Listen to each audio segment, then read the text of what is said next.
আসসালামু আলাইকুম গাইস। রাঁধুনি রেডি মশলা দিয়ে যদি এত মজার মাটন বিরিয়ানি রান্না করা যায় তাহলে আর বাটাবাটির ঝামেলা কেন? আজকে বাটাবাটির ঝামেলা নেই, নো চিন্তা, ডো ফুর্তি। চলে আসলাম, আজকে মাটন বিরিয়ানি রান্না করব একদম রেডি মশলা দিয়ে। ঘরের তেমন কোনো মশলা না থাকলেও চলবে। এই যে আজকে নিয়ে চলে এসেছি তোমাদের সামনে মাটন বিরিয়ানি। কিভাবে মজাদার মাটন বিরিয়ানি রান্না করা যায় সেটাই আজকে বন্ধুরা তোমাদের সাথে শেয়ার করব।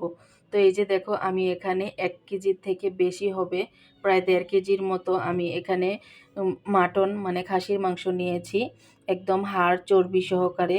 আর মাটনের যদি চর্বিটা তুমি ফেলে দাও তেমন কোনো গ্রান পাবে না, স্বাদ পাবে না। তার জন্য আমি কিন্তু আজকে একদম খাসির চর্বি এবং মানে হাড় সব কিছু মিলিয়ে আমি এখানে নিয়েছি প্রায় 1.5 কেজির মতো মাংস। আর এখানে দিয়ে দিলাম বড় বড় টুকরো করা পেঁয়াজ। আর এখানে বিরিয়ানির মজা বাড়াতে কিন্তু আমি বেশি করে পেঁয়াজ দিয়েছি।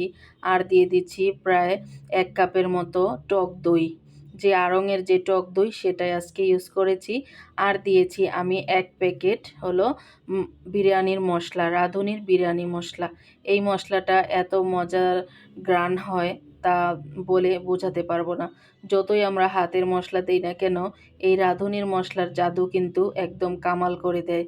তো এই যে আমরা এখানে দিয়ে দিচ্ছি ঘরে থাকা আদা রসুন যে পেস্ট ব্লেন্ডার করা, সেখান থেকে 2 টেবিল চামচের মতো আমি এখানে দিয়েছি। আর দিয়েছি 1 চা চামচ হলো জিরে বাটা। জিরে গুঁড়ো ছিল না, তার জন্য আমার জিরে বাটা ছিল সেটাই দিয়েছি।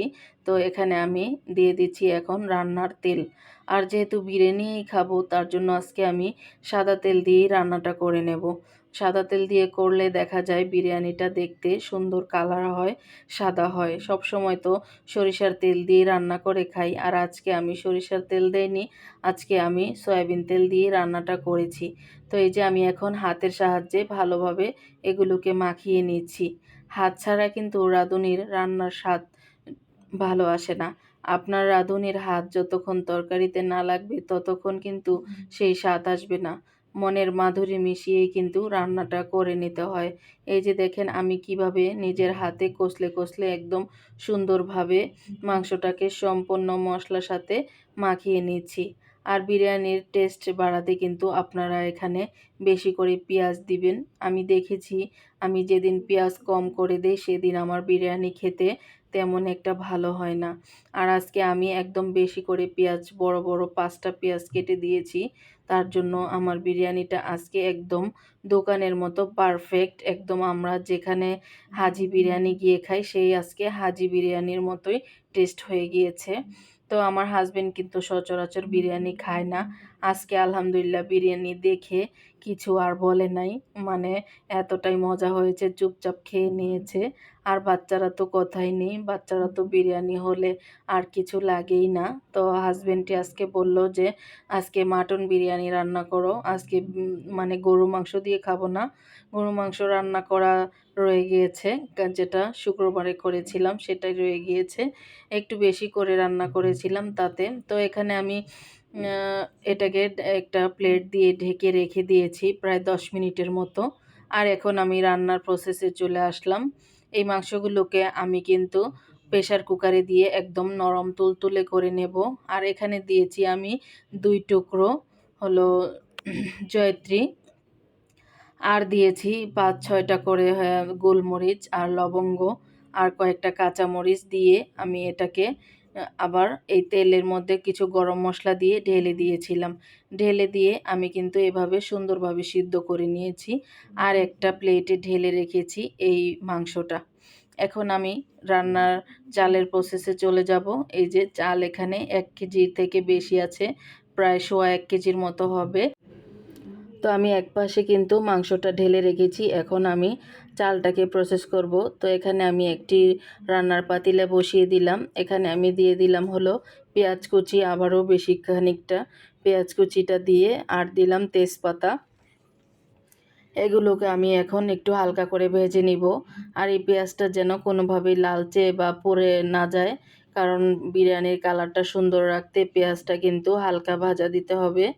তো এই যে আমার পেঁয়াজটা কিন্তু ভাজা হয়ে গিয়েছে। এখানে আমি দিয়ে দিলাম ১ টেবিল চামচের থেকেও বেশি ১.৫ টেবিল চামচের মতো আদা রসুন পেস্ট দিয়ে এটাকে আমি নেড়েচেড়ে একটু ভেজে নিচ্ছি যতক্ষণ না পর্যন্ত আদা রসুনের কাঁচা গন্ধটা চলে যাচ্ছে।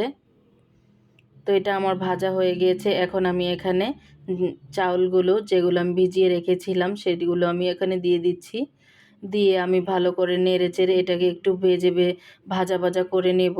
কারণ হলো ভাজা ভাজা হলে কিন্তু বিরিয়ানিটা ঝরঝরা হয়। তো ভেজে নিতে নিতে একটা কথা আপনাদেরকে বলে দিচ্ছি, প্লিজ আমার একটা অনুরোধ, যারা একটি লাইক দিতে ভুলে গিয়েছেন প্লিজ একটি লাইক দিয়ে আমার ভিডিওটি কন্টিনিউ করবেন। আর আমার রান্নাটি ভালো লাগলে লাইক কমেন্ট শেয়ার করতে ভুল করবেন না প্লিজ। যারা নতুন আছেন তারা কিন্তু আমাকে সাপোর্ট করতে পারেন। আমার চ্যানেলটি সাবস্ক্রাইব করে পাশে থাকা বেল আইকনটি অন করে দিতে পারেন এরকম নিত্য নতুন রান্নার রেসিপি পেতে। অলওয়েজ গ্রামীণ স্বাদে আমি রান্না করে থাকি। তো এই যে এখানে আমি কিন্তু পানিটা দিয়ে দিচ্ছি। আমার চালটা ভাজা হয়ে গিয়েছে। প্রায় ১ কেজি চালের জন্য আমি কিন্তু এখানে প্রায় ১.৫ কেজির থেকে বেশি প্রায় ২ কেজির কাছাকাছি আমি এখানে পানি দিয়েছি। আর আপনারা সবসময় চেষ্টা করবেন মগ দিয়ে মেপে মেপে পানি দেওয়ার। যদি পুরনো চাল হয় তাহলে ১ কেজিতে ২ কেজি পানি দিবেন। আর যদি নতুন চাউল হয় তাহলে ১ কেজিতে ১.৫ কেজি পানি দিবেন। আমি দেখেছি এভাবে রান্না করলেই কিন্তু পোলাওটা ঝরঝরা এবং পারফেক্ট হয়। এবং আপনারা সবাই রান্না করতে পারেন আমি জানি, কিন্তু আমি যেভাবে রান্না করি সেটাই আপনাদের সাথে শেয়ার করি। তো এখানে আমি দিয়ে দিলাম আমার স্বাদমতো লবণ। আপনারা আপনাদের স্বাদমতো পরিমাণ বুঝে দিয়ে দিবেন। তো এখন আমি ঢাকনা দিয়ে ঢেকে দিয়েছিলাম। এটা কিন্তু গরম পানি দেওয়াতে তাড়াতাড়ি সুন্দর পানিটা টেনে নিয়েছে। আর এখন আমার যে মাংসটা রান্না করে রেখেছি সেটা আমি এখানে ঢেলে দিব।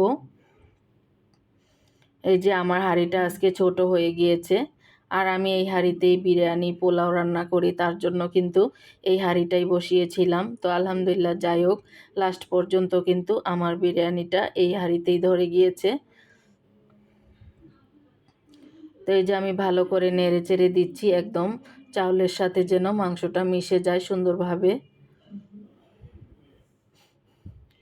আর মনে মনে দোয়া পড়তেছিলাম আল্লাহ কি যেন হয় নাকি সাইড দিয়ে পড়ে যায়, কিন্তু আমার বিরিয়ানিটা সাইড দিয়ে পড়ে যায়নি। এভাবে আমি জালটা এখন একদম লো আঁচে দিয়ে দিচ্ছি।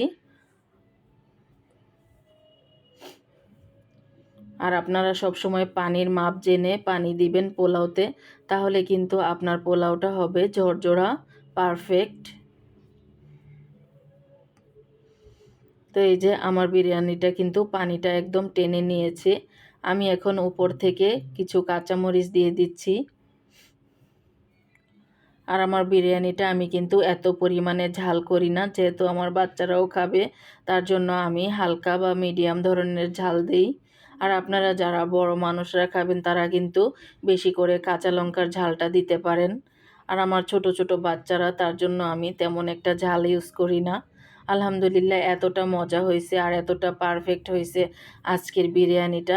আপনারা কিন্তু একদিন ট্রাই করে দেখবেন আমার মতো করে।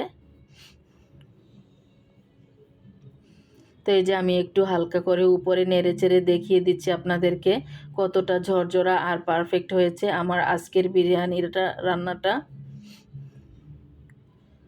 যেহেতু হাজবেন্ড খুশি হয়েছে আলহামদুলিল্লাহ আমিও খুশি। আমার কষ্ট সার্থক হয়ে যায় আমার হাজবেন্ড যদি কোনো কিছু খেয়ে খুশি হয়। তো এই যে দেখেন আমার বিরিয়ানিটা কতটা ঝরঝরা পারফেক্ট হয়েছে, গলেও যায়নি আর শক্তও থাকেনি।